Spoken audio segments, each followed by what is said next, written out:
Pakistan టెర్రరిజంని sponsor చేస్తుందని అందరూ అంటుంటారు. అది నిజమే అని చెప్పి వాళ్ళ స్టేట్ కూడా ప్రూవ్ చేసుకుంటుంది.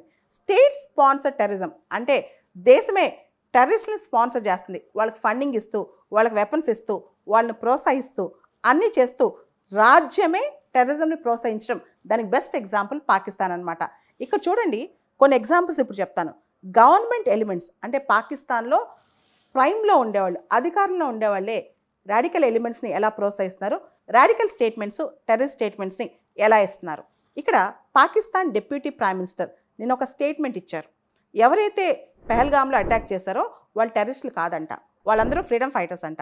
అదేవిధంగా ఇందస్ వాటర్, సింధు జలాలను భారతదేశం పాకిస్తాన్కి ఆపేస్తే అది యాక్ట్ ఆఫ్ వార్ కిందకు వస్తుందంట. అంటే ఈ స్టేట్మెంట్లు ఎలా ఇస్తున్నారు?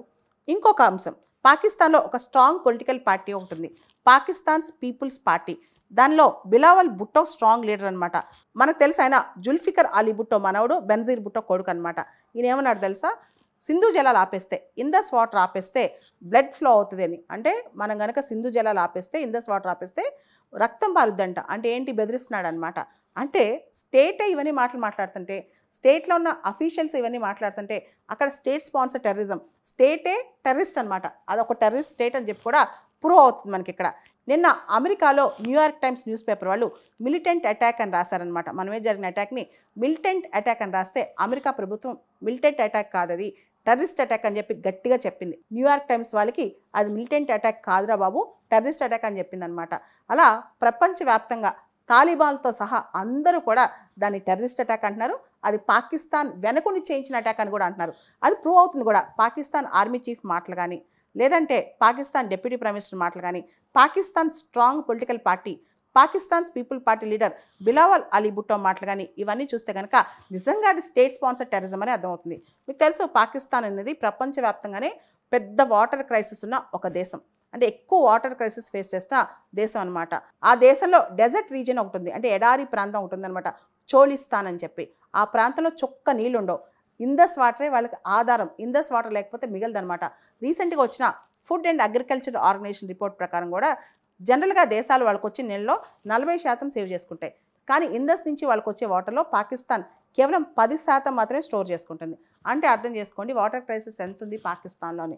అసలు ఇందస్ లేకపోతే పాకిస్తాన్లో చాలా చోట్ల పంటలు పండవు, పాకిస్తాన్లో చాలా చోట్ల తిండి కూడా దొరకదనమాట. అటువంటి పాకిస్తాన్ ఇందస్ నీళ్ళు లేకపోతే రక్తం పారుద్దని మనల్ని బెదిరిస్తుంది అనమాట. ఇవన్నీ పక్కన పెడితే అసలు ఇందస్ వాటర్ కట్ చేస్తే ఎక్కువ లాభం ఎవరికి తెలుసా? 80%. అంటే ఇందస్ రివర్లో వచ్చే మొత్తం ఇందస్ దాని ట్రిబ్యూటరీలో వచ్చే వాటర్లో 80% మనం పాకిస్తాన్కి వదిలేస్తున్నాం. ఇందస్, చీనాబ్, జీలం, ఈ వెస్ట్రన్ ఫ్లోయింగ్ రివర్స్ అన్నీ కూడా మనం పాకిస్తాన్కి వదిలేస్తున్నాం. ఇప్పుడు జమ్మూ కాశ్మీర్ సీఎం ఒమర్ అబ్దుల్లా కూడా ఒక స్టేట్మెంట్ ఇచ్చారు. ఇందస్ వాటర్ ట్రీటీ అబెయన్స్లో పెట్టడం నాకు చాలా నచ్చింది, ఇది కాశ్మీర్ కూడా మంచిదే. ఎందుకు తెలుసా? జమ్మూ కాశ్మీర్లో వాటర్ క్రైసిస్ చాలా ఎక్కువ. ఇందస్ రివర్ కనుక మనం ఆపేస్తే, ఆ వాటర్ ఫ్లో ఆపేస్తే కాశ్మీర్లో ఎక్కువ పంటలు పండుతాయి, కాశ్మీర్ బాగా డెవలప్ అవుద్ది. సో మనం కాశ్మీర్ని, మన ఏరియాని మొత్తం వదిలిపెట్టేసి వాళ్ళకి వాటర్ ఇస్తున్నాం కదా, వాళ్ళకి వాటర్ ఇచ్చి మనం ఏం కొనుక్కుంటున్నాం అంటే రక్తం కొనుక్కుంటున్నాం వాళ్ళ దగ్గర నుంచి. ఇది చాలా తప్పు. ఇమీడియట్గా ఇందస్ వాటర్ ట్రీటీ స్టాల్ చేయటమే కాదు, అసలు వాటర్ ఫ్లోని వాళ్ళకి ఆపే ప్రయత్నం భారతదేశం చేయాలి. ఎందుకంటే పాకిస్తాన్లో చాలా ప్రాంతాల్లో కెనాల్స్ కానీ ఇవన్నీ కూడా ఇందస్ ఫ్లో ద్వారానే ఆధారపడి ఉన్నాయి. అవి కనుక ఆగిపోతే పాకిస్తాన్లో ఎండిపోద్ది, పాకిస్తాన్లో చుక్క నీరు కూడా దొరకదు.